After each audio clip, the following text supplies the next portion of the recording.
In this video, we are going to study about microwave diathermy. Microwave हमारा एक तरह की फॉर्म है ऑफ इलेक्ट्रोमैग्नेटिक रेडिएशन जो कि लाई करती है between short waves and infrared waves in the electromagnetic spectrum. Microwaves are otherwisely called decimetre waves कहते हैं इनको हम, क्योंकि इनकी वेवलेंथ होती है बिटवीन 1 to 100 सेंटीमीटर.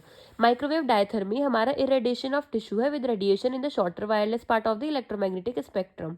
माइक्रोवेव्स हमारी ऑक्यूपाई करती हैं the part of electromagnetic spectrum extending from wavelength 1 metre, जिसकी फ्रीक्वेंसी होती है हमारी 300 मेगाहर्ट्ज टू 1 मिलीमीटर, जिसकी फ्रीक्वेंसी होती है हमारी 300 gigahertz. However for medical use of frequency allocated are as follows. Medical allocated frequency की बात करें तो इसमें आएगा हमारा, अगर फ्रीक्वेंसी हमारी 2450 मेगाहर्ट्ज है तो उसकी वेवलेंथ होगी हमारी 12.2 centimetre. Frequency of 915 megahertz at wavelength of 32.8 centimetre and frequency of 434 megahertz of wavelength 69.1 centimetre. जो हमारा हीटिंग इफेक्ट माइक्रोवेव्स में हमारा हीटिंग इफेक्ट भी प्रोड्यूस होता है which are known to all the microwave ovens used for cooking. when used judiciously, microwaves produce therapeutic tissue heating to a grade to treat the group of musculoskeletal disorder. Normally हम microwaves को microwave oven में हम मतलब देखने के लिए मिलती हैं हमें माइक्रोवेव्स जो कि हमारा हीटिंग इफेक्ट प्रोड्यूस करती हैं, और ये हमारा थेराप्यूटिक टिश्यू हीटिंग करती हैं to treat the group of musculoskeletal disorder. और सब इलेक्ट्रोमैग्नेटिक रेडिएशंस के तरह ही हमारी माइक्रोवेव्स भी ट्रेवल करती हैं at the speed of light. They are also govern by laws of reflection, refraction, absorption and inverse square law. फिर माइक्रोवेव डायथर्मी के प्रोडक्शन की बात करें तो ये हमारी extremely high frequency of microwave diathermy are not obtain from the transformer oscillator and similar electronic components that are familiar to most of us, but rather from a use of unique device called a magnetron. जैसे हमारी short wave diathermy हमारे oscillator circuit से produce होती है, वैसे ही microwave diathermy हमारे उन तरह के ऑसिलेटर से प्रोड्यूस नहीं होती है, हमारे एक यूनिक डिवाइस से प्रोड्यूस होती है which is called magnetron. Magnetron हमारा जनरेट करता है oscillating current directly from high voltage electron motion. इसमें हमारा करंट जनरेट होता है from the high velocity electron motion are collected and fed along the coaxial cable to the antenna और emitter which radiates microwaves. जो हमारा antenna होता है वो हमारा सिंपली एक सूटेबल साइज और शेप का पीस ऑफ वायर है which is mounted in front of a metal reflector, जिससे हमारा beam of microwaves are emitted in one direction. This output of microwave energy can be controlled by varying the power supply to the magnetron. ये हमारा schematic diagram है of microwave diathermy. इसमें हमारा power supply होती है from mains जो कि हमारा ट्रांसफर होता है मैग्नेट्रॉन से. हाई एम्पलीट्यूड करंट हमारा फिर कॉक्सियल केबल से जाता है एंटीना में, और हमारा एमिटर है और रिफ्लेक्टर है, जिससे हमारे जो हमारी लाइज वो होती हैं वेव्स होती हैं माइक्रोवेव्स, वो हमारी ट्रांसमिट होती हैं स्किन में. The frequency of microwave produce depend करती है on the structure of magnetron and therefore fixed for the machine use.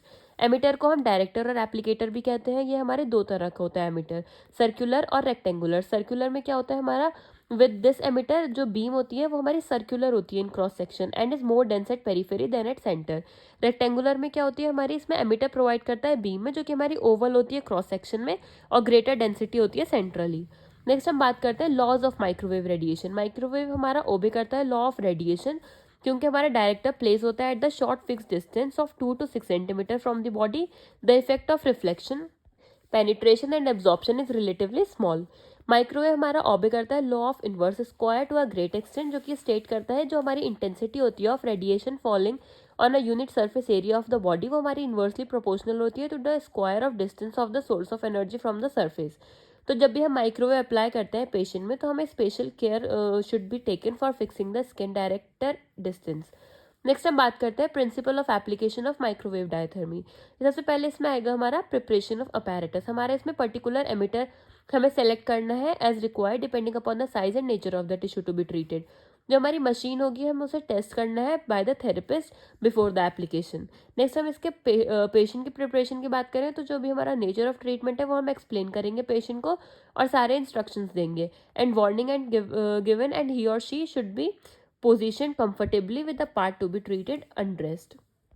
जो पेशेंट होगा उसको हम बैठाएंगे या फिर जैसे भी उसका हम पोजीशन होगी सुटेबल पोजीशन, उसको हम उस पोजीशन में रखेंगे on a wooden furniture. The patient is given the use of pair protective wire mesh goggles to prevent the microwave reaching the eyes. Eyes को प्रोटेक्ट करने के लिए हम उसे गॉगल्स पहनाएंगे पेशेंट को, और थर्मल सेंसिटिविटी हम चेक करेंगे स्किन की before application. He or she should be instructed to call for help if the heating is excessive. अगर बहुत ज़्यादा excessive heat है तो हम उसको इंस्ट्रक्ट कर देंगे कि वो हमें हेल्प के लिए बुला सकता है. नेक्स्ट हम बात करते हैं सेटिंग अप.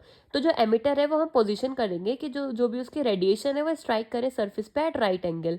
एमिटर को हम पोजीशन करेंगे at a distance of 2 to 6 centimetre from the part of the treatment of a small area and at a distance of 10 to 15 centimetre if the area to be treated is large.